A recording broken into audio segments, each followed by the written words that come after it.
Singapore Airlines is quite possibly one of the most hyped airlines by every reviewer online. If you look at any airline reviewer, they always will say Singapore Airlines is the best, be it economy, first class, business class, no matter what it is. Singapore Airlines always has a really good reputation amongst reviewers, and for that reason, it's been an airline that I've wanted to try for a long time. I've never flown Singapore Airlines, though I've flown on Cathay Pacific countless times, and I really have wanted to try out Singapore Airlines, because people always say that Singapore is the better of the two. We all know that they both are known for being the best full-service airlines in Asia, but people always say that Singapore is up there. And my mom flew Singapore Airlines a year ago, and she said Singapore Airlines was really good. So I really said, you know what? I gotta try it out, and this trip to Bali in India, I figured was my chance to finally fly Singapore Airlines. Alright, we're here on this A350-900, and we're walking through the beautiful Singapore Airlines business class suites. Very nice aircraft, as everyone who ever flies Singapore Airlines speaks about. And good flight that I'm looking forward to. Alright, I just made it to my seat here on the Singapore Airlines A350-900. And I'm pretty excited for this flight. I'm coming in here with some very high expectations because my mom has flown on Singapore Airlines. She said the service was excellent. I've seen many videos. Everyone on YouTube says Singapore Airlines is excellent. This is my first time flying it. This is an airline I've looked forward to flying since I was in middle school. I'm really happy that it's my first time flying Singapore Airlines. I finally get the chance to check it out and experience it myself. But I'm coming in here with some pretty high expectations. I'm gonna be a pretty harsh critic because I'm not really expecting surprises, and I'm more being extra critical of making sure it lives up to the hype that's there in my head that I think they will live up to. Alright, so this is the seat we're sitting at. The legroom is not bad. It's not per se the best or the worst. I'd say it's pretty average for an A350-900. We're actually a little below average in terms of how good it is, because I've flown on the Cathay Pacific A350-900 and the Qatar Airways A350-1000, and I didn't make videos for Cathay, but I did for Qatar, and I would say those are a little better. So in terms of legroom, it is sort of lacking. In terms of seat width, it's not the best. You have a typical problem with the A350, which is you kind of are like kissing the wall when you're sitting in the window seat. But other than that, this seat is great.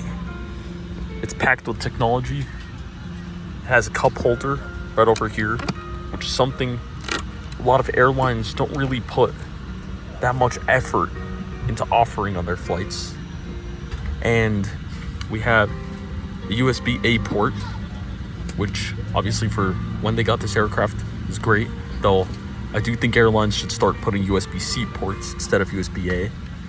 And below it, we have the headphones port here, and we have our buttons. We have our reading light button,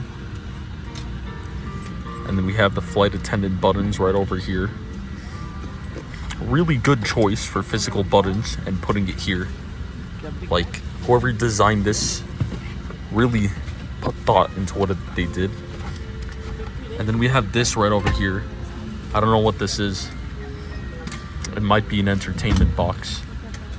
And then we have this pocket here, which I assume is for storing your phone or anything else you want to store here. And then we have the monitor right over here.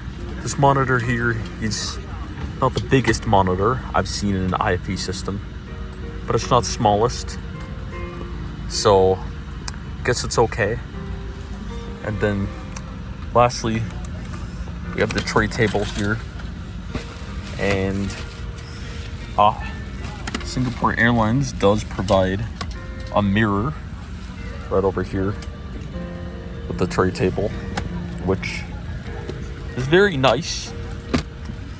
And on top of that, we have this nice pillow, which I guess is branded a little in terms of color choice. It sticks out from the average pillow airlines give you, as well as this brown blanket right over here. So overall, not bad. Just maybe there could be a little more legroom, and I don't know if this is Singapore Airlines thing. It's more of an Airbus thing. I don't know. I feel like I'm kind of just smushed into the wall in a sense. As we pushed back, the flight attendants came and handed out hot towels, which is honestly something that I found to be really good about Singapore Airlines and add to the overall great service that I experienced on this flight. And overall, I don't get why airlines don't start offering hot towels. At the moment, it's only Emirates and Singapore that give economy passengers hot towels before takeoff, though I just feel like it's a great gesture, given passengers want something to feel nice and refreshed, which hot towels do. And at the same time, on the airline's part, it doesn't really add that much more. Sure, your variable costs go up a little, but I doubt they go up by that large a margin. And I'm pretty sure in terms of customer experience and brand coefficient, you can make back that money. But for that reason, I do feel that the hot towel gesture was great and more airlines should do it. But as we pushed back and got ready for takeoff, I realized that the flight would take 15 and a half hours, which is honestly not that long given it takes the same amount of time to fly from LA to Hong Kong, which, if you look at a map, appears way closer than Singapore.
So we're in the sky, just left LA.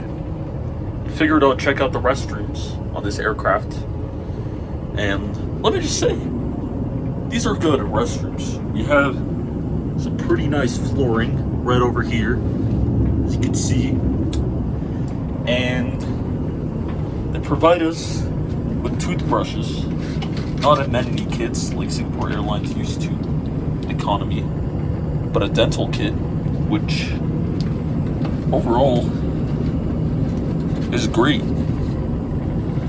But yeah, we get the dental kit, and while I was here in the restroom, I connected to the Wi-Fi, because the Wi-Fi is free as long as you create an account with KrisFlyer, which I did do. And I haven't tested the speeds of the Wi-Fi yet, but this free Wi-Fi was good enough for me to be able to FaceTime one of my friends right over here, which is crazy. So I guess this is something that I don't really see in any other airline, because I tried out Qatar Airways' Wi-Fi, and I haven't tried out the Wi-Fi in any other airline because Qatar Airways did not charge me money for it because they had free for 1 hour.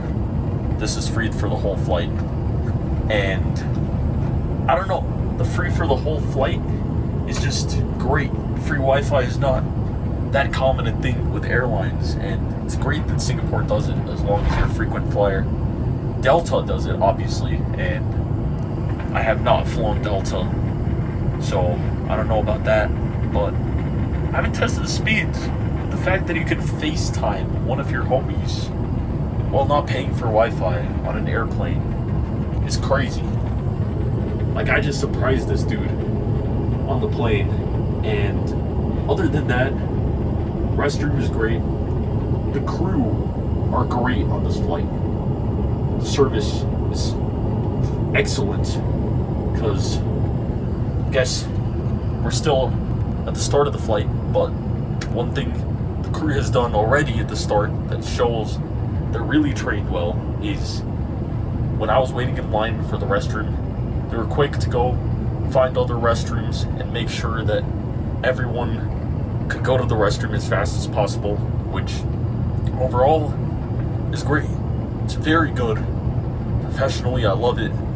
I first went to the closest restroom to my seat, and the crew told me that the person there is going to take time. They set me up front, and then they just made sure that everyone could go to the restroom as fast as possible.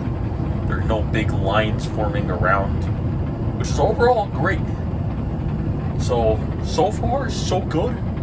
The service has been good on this flight, and the fact that we have free Wi-Fi is great, because I feel like now the in-flight entertainment is not even that big a factor, because you have free Wi-Fi, which is able to support FaceTime calls, which in my opinion is kind of better than IFE.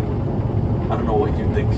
Right after takeoff, meal service started on the flight, and once again, I'm not your go-to guy when you want to talk about food on airlines, because I have a lot of dietary restrictions, but my mom said the food was great, and I usually have the side dishes when I get meals on the plane, and I was kind of sad that there wasn't any fruit available as a side dish for dinner, but the flight attendants were real good. They made up by giving me a banana and informing me about snacks.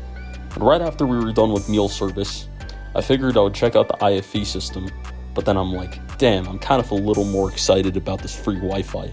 So I kind of decided to pull out my laptop and check out the Wi-Fi. And the Wi-Fi speeds at that point were 3 megabits per second, and FaceTiming later into the flight I realized was not possible, because I tried FaceTiming another friend, which I couldn't do, given obviously bandwidth probably went down and more people connected to the internet by the time we were an hour into the flight. But at the same time, the fact that there was Wi-Fi was great, because I was able to stream some music, and on top of that, I was actually able to get some work done on my app, Producer Island. And when I mean getting work done, it wasn't just the fact that I was coding myself on a code editor, but I was actually able to connect to Anthropic servers and use Claude Fable while vibe coding on the flight, which is overall great. So that was great, and the flight was overall great. And as we got into the flight, I ended up knocking out. Alright guys, this took that few hours of rest, maybe like 7 hours I slept on this flight, which is kind of good for jet lag and kind of not good, because it's like 5 a.m. Bali time right now. But at the same time, got some rest, and in terms of sleeping on this flight, I would say it's just like sleeping in any flight. You're in economy, because obviously you have to try to stretch out and make the best of the space you have to fall asleep. Though I would say the bedding is very good that Singapore Airlines has given us. And on top of that, the pillow that Singapore Airlines provides is pretty good. And now I figured I'll showcase the entertainment system. Alright, so as you can see, I'm not signed in, mostly because I've been having trouble signing in. I think it's because of the fact that I just created a KrisFlyer account, so hopefully the next flight it will work. But right over here, we have the library that's available on the Singapore Airlines entertainment system. And as of now, what I can see is the availability of movies seems to be pretty good. They have some new movies like Hoppers, Project Hail Mary, Michael Jackson movie, and overall not a bad selection. They got Mario Galaxy, which in my opinion wasn't that good a movie, but is a pretty new movie that has done pretty well. Let's say overall the movie selection is okay. It's not bad. I kind of would have preferred to see if they had something like Backrooms or Obsession, but once again, having new movies is a great thing. And they have Leaving soon, so they'll show the movies that they're probably going to take down pretty soon. And the Crayon Shin Chin, he's going to go away soon. I might check that out. But other than that, we have quite a few genres when it comes to movies.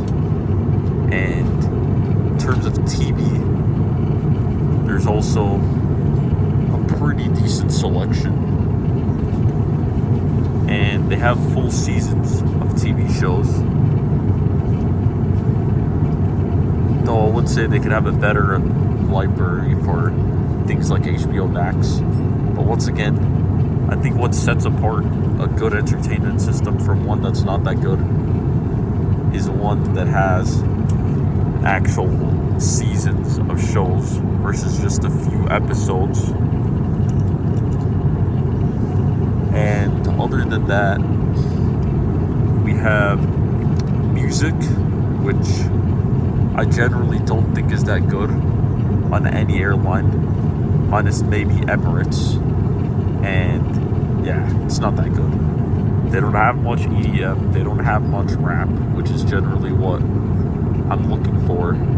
And overall, the entertainment system is great. The one thing they could add is some YouTube content too, because I know Qatar Airways has GQ, Lufthansa has some podcasts from YouTube on it. I feel like that's the one thing that Singapore is lacking right now. But overall, not a bad entertainment system by any means. But yeah. Oh yeah, they also have live TV. Almost forgot about that. And I did, before I fell asleep, try watching some sports on Sports Network, because I was watching a soccer game that was going on in Australia. And it's not bad. They have pretty decent quality streaming for live TV, which is something a lot of airlines used to brag about having on their entertainment systems, but as of recently have almost like stopped doing, which I don't get. And yeah, I guess Singapore never stopped it. The FIFA World Cup is over. If I was flying during the FIFA World Cup, I would like to be able to watch a match on the flight. But yeah, overall, not a bad entertainment system. Though I would say the expectations I had, I really have just been met with the expectations, and there hasn't really been any extra surprise. That too, I would consider this an A tier, but I might not put it in an S tier. I think Qatar probably wins in terms of entertainment. So does Emirates. Those two airlines probably have a better entertainment system. And I would even say this is maybe marginally better than Cathay Pacific, which is honestly not that good. I feel like the entertainment system is one of the weak spots, but they compensate with free Wi-Fi, which I do think is great to have. But yeah. But as that took place, meal service started for the second meal of the flight, during which thankfully they did have some fruit. And once again, I'm not your go-to guy if you want someone to review meals on airlines, given I have a lot of dietary restrictions.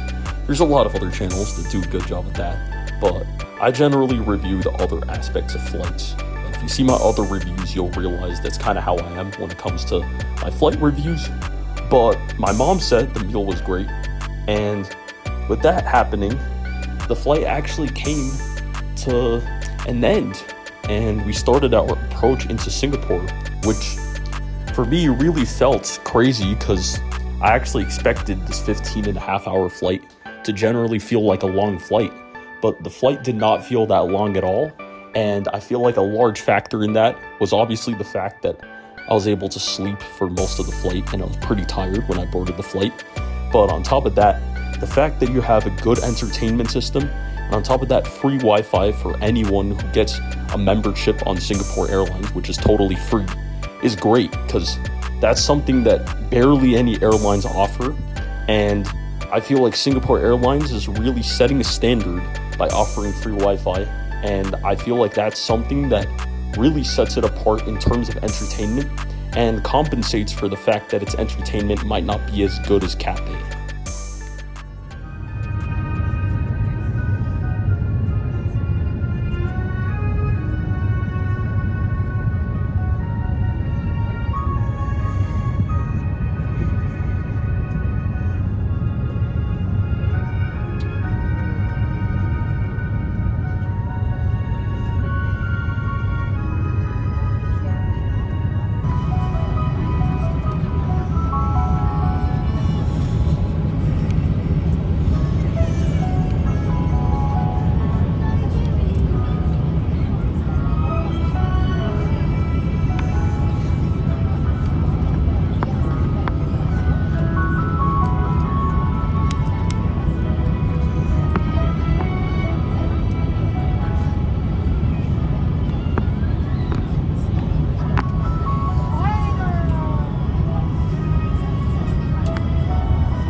got off the flight, finished this one, which was under 16 hours.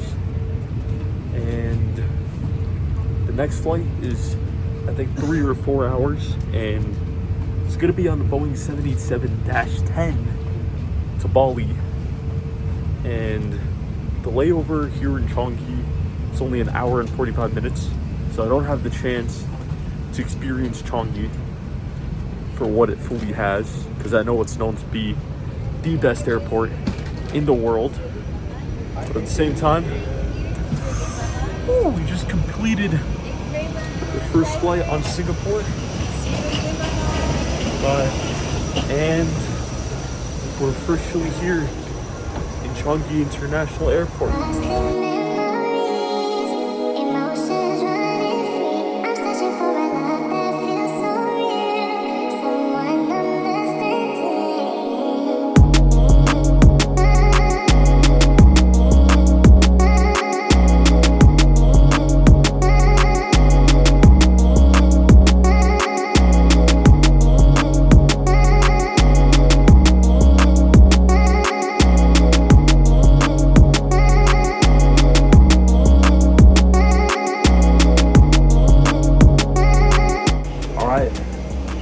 Layover is done. We're boarding our second flight on Singapore Airlines. On board the 1000 Dreamliner that Boeing made, a 787-10. Alright, so here we are on the 1000 Dreamliner to be built. Alright, so we boarded straight into the economy cabin. This cabin looks pretty nice. It looks very similar that of the A350.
Taking off from Changi International Airport in Singapore is quite possibly one of the most beautiful takeoffs I've seen. You have a beautiful view of the ocean, and today was a bit of a cloudy day, so there ended up being some clouds, but overall, it's a takeoff that's really worth looking back at, and I really do think it's better to depart Changi Airport in the day, just so you could experience the beautiful view. And as we took off, the flight to Bali was actually pretty short. It was just about 3 hours, a quick flight down south from Singapore, across the equator, and across the Java province, down into Bali. And during the flight, I felt like the aircraft was generally built for long-haul flights, though we know that Singapore Airlines obviously doesn't use their 787 fleet for long-haul flights, and they use it for regional flights. But for a regional flight, this really was good. In fact, this would be good for a long-haul flight with that kind of recline you get in the seat. And during this flight, they did serve us a bit of a light breakfast. Once again, I'm not your go-to guy when it comes to reviewing food on airplanes. And after breakfast, I kind of just chilled with the Wi-Fi for a bit, watched some TV on the entertainment system, and overall, I would say the legroom and seat design in general was the same to the A350-900. In fact, I would say they are identical, and the seat design is excellent when it comes to Singapore Airlines. I think that's something that they generally should win an award for, because I think quite possibly they have the best economy class seat. Maybe Qatar Airways on their 787 has bigger monitors, but even then, outside of monitors, Singapore Airlines has put so much more thought into placing everything in the right place. just to make customer experience great.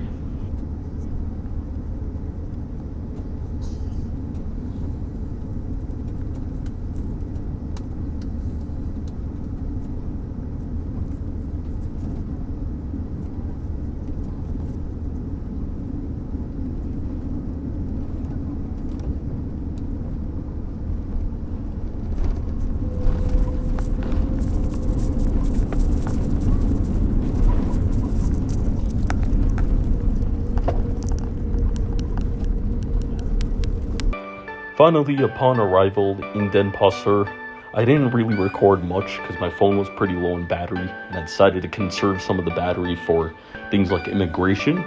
But arrival in Denpasseur was generally pretty good. I really like the Bali International Airport. I felt like it was a good airport and immigration went pretty fast. And after that, I ended up spending a few days in Bali, after which I flew to Bangalore on Indigo, a 6-hour flight, on their A320, which is something that I'm gonna make a video about. So stay tuned for that. That's gonna be the next episode. And yeah, I have a bit of backlog for airline reviews, but I'm seriously thinking of returning to making airline reviews finally, because I was kind of burnt out. I took a bit of a break, and with this backlog, I might actually get some new episodes out. So yeah,